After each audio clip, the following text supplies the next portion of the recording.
मुख्यमंत्री भजनलाल शर्मा आज पश्चिम बंगाल के दौरे पर रहने वाले हैं। कई चुनावी कार्यक्रमों में शिरकत मुख्यमंत्री करेंगे। भाजपा प्रत्याशियों के लिए समर्थन मुख्यमंत्री जुटाएंगे। तो देखिए, राजस्थान में 2 चरणों में चुनाव संपन्न हो चुका है, लेकिन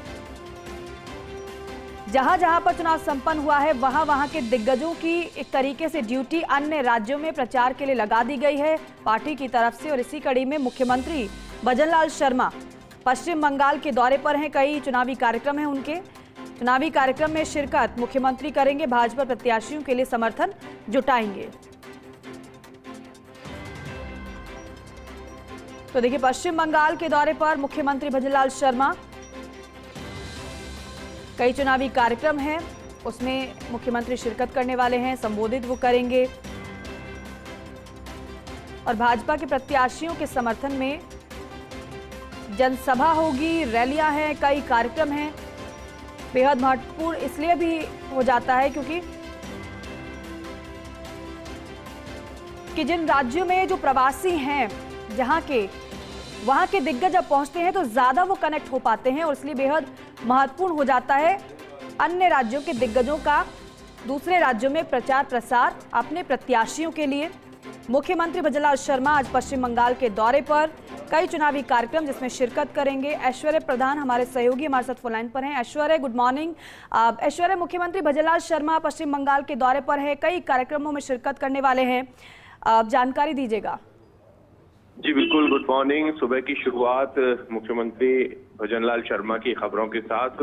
इसमें सबसे महत्वपूर्ण बात यह है कि मुख्यमंत्री भजनलाल शर्मा के लिए कोलकाता या पश्चिम बंगाल नया नहीं है। बिल्कुल, ये सबसे महत्वपूर्ण बात है। वो इसलिए कि इससे पूर्व में जब वो संगठन में महामंत्री रहे प्रदेश के, तो वो अक्सर पश्चिम बंगाल प्रवास पर जाते थे। पश्चिम बंगाल के अलावा झारखंड भी वो प्रवास पर जाते रहे हैं। कई राज्यों में उनके प्रवास होते रहते थे। और कोलकाता का जो प्रवास है वो प्रवासी राजस्थानियों की दृष्टि से भी महत्वपूर्ण इसलिए हो जाता है कि एक बड़ा तबका जो है, बड़ा जन समूह जो है, वो कोलकाता या पश्चिम बंगाल में रहता है, जो राजस्थान से मूलतः राजस्थान के हैं और अपनी मिट्टी से जुड़े हुए हैं। तो जो भजनलाल शर्मा वहां पहुंचेंगे तो उनसे भी संवाद होगा। हालांकि वो बंगाल की मिट्टी में रच बस गए हैं, लेकिन उन्हें अच्छा लगता है जब उनकी मिट्टी से कोई, और वो भी प्रदेश के मुखिया जाएं, तो वहां पर उनके स्वागत सत्कार के कार्यक्रम है। और वो कैंडिडेट है, जैसे हुबली है या दूसरे अन्य विधानसभा क्षेत्र है, वहाँ नामांकन से लेकर अन्य कार्यक्रमों में शिरकत करेंगे। उसके बाद फिर वो झारखंड जाएंगे, जैसे धनबाद है, रांची है, सिंहभूम है, इन क्षेत्रों में उनका प्रवास होगा। कि वहाँ झारखंड में प्रवास की दृष्टि से और पश्चिम बंगाल में प्रवास की दृष्टि से विशेष तैयारियां शुरू हो गई है। और राजस्थान के भी कुछ लोग वहां गए हुए हैं जो चुनाव में अक्सर जाते हैं। वो भी चाहेंगे कि मुख्यमंत्री का संवाद अधिकाधिक लोगों से करवाया जाए, क्योंकि जो दूसरे प्रदेश के मुख्यमंत्री जाते हैं तो दूसरे प्रदेश में, तो वहाँ के जो विशेष एक तबका होता है जो मिलना चाहता है, मिलते हैं, तो वो जब लोग मिलेंगे, विशेष तबका भी मिलेगा या सभा होगी, वहाँ पर एक संदेश भी दे सकेंगे प्रधानमंत्री मोदी सरकार ने क्या कुछ दिया है। और दीपिका, एक चीज और है कि एक कॉन्फिडेंस बढ़ता है बिल्कुल लोगों में। जैसे भाजपा कार्यकर्ताओं के पास जितने ज्यादा प्रदेशों के मुख्यमंत्री पहुंचेंगे भाजपा शासित राज्यों के, तो उनमें कॉन्फिडेंस बढ़ता है। उनको अच्छा लगता है कि ठीक है कि भारतीय जनता पार्टी का विस्तार अब इतना बड़ा है, और जब मेल मुलाकात होती है तो एक परिवार की तरह एक माहौल बन जाता है। ये एक बीजेपी की परंपरा विशेष तौर पर रहती है। जी बिल्कुल ऐश्वर्या, जिस तरीके से आप समझा रहे हैं, बता रहे हैं, उससे यही समझ में आ रहा है कि दो तरीकों से तो ये बहुत अहम हो जाता है। पहला ये आप बता रहे हैं कि पश्चिम बंगाल मुख्यमंत्री के लिए नया नहीं है, यानी कि संगठन स्तर पर उन्होंने वहां पर काम किया है, तो ज्यादा ग्राउंड की बातों को वो समझते होंगे। और दूसरा ये भी ऐश्वर्या, जो अलग अलग प्रत्याशी आप बता रहे हैं जहां पर प्रवासी राजस्थानी रहते हैं, तो वहां के जाएंगे वहां पर, तो वहां के प्रवासी राजस्थानियों से मुख्यमंत्री ज्यादा कनेक्ट कर पाएंगे।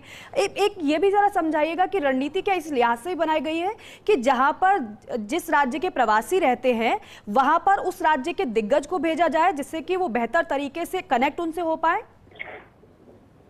देखिए, राजस्थान जो है, राजस्थान से उस दौर में दीपिका, पूरे राजस्थान की अगर हम बात करते हैं तो राजस्थान का एक बड़ा हिस्सा जिसमें शेखावाटी से लेकर पश्चिम राजस्थान तक वो क्षेत्र जहां पर अकाल जैसी भयावह स्थितियां रहती थी, ये मैं बात कर रहा हूँ 1800 के बाद से लेके अब तक की। एक दौर वो भी था कि जब अंग्रेजों का दौर था और उस दौर में राजस्थान में बड़ी सारी समस्याएं होती थी। मिसाल के तौर पर मैं दूसरे राज्यों की बात करूं तो पिछले दिनों जब हम किसी खबर के सिलसिले में मेघालय गए थे तो मुझे एक परिवार मिला, पता लगा कि वो तो 1800 के आसपास ऊंट गाड़ियों से या पैदल अपने लिहाज से आए थे। तो मुझे ताज्जुब हुआ कि 200, 300 साल का इतिहास अभी है। तो आप ये देख सकते हो, तो ऐसे ही, लेकिन उनका जुड़ाव जो है वो लगातार है। मिट्टी जो है उससे जुड़ाव उनका लगातार है, उस जुड़ाव को तोड़ते नहीं है। और यही कारण है कि जब दूसरे राज्य के लोग जाते हैं, और एक चीज और बता दूं दीपिका कि राजस्थान जो है, यहाँ के लोग सर्वाधिक दूसरे राज्यों में रहते हैं जो व्यापार करते हैं। एक तो तकनीकी कार्य के मद्देनजर जाते हैं, एक होता है कि कोई कार्य इस तरीके का होता है कि जिस कार्य में एक मजदूरी के लिहाज से या अन्य कार्यों के लिहाज से। लेकिन यहाँ पर मारवाड़ी तबका है, उन्होंने दूसरे राज्यों में विशेष पहचान बनाई है।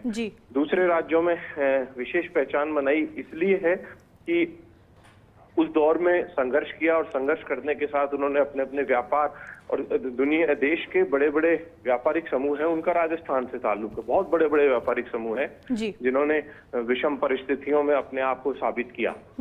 ये बड़ी बात हो जाती है। तो जाते हैं तो मेल मुलाकात होती है, और कई बार कई व्यापारिक समूहों के लोगों से जब बातचीत होती है तो निवेश की दृष्टि से भी एक माहौल भविष्य के लिहाज से बन जाता है। जी ठीक है ऐश्वर्या, बहुत शुक्रिया बातचीत के लिए, पूरी जानकारी के लिए।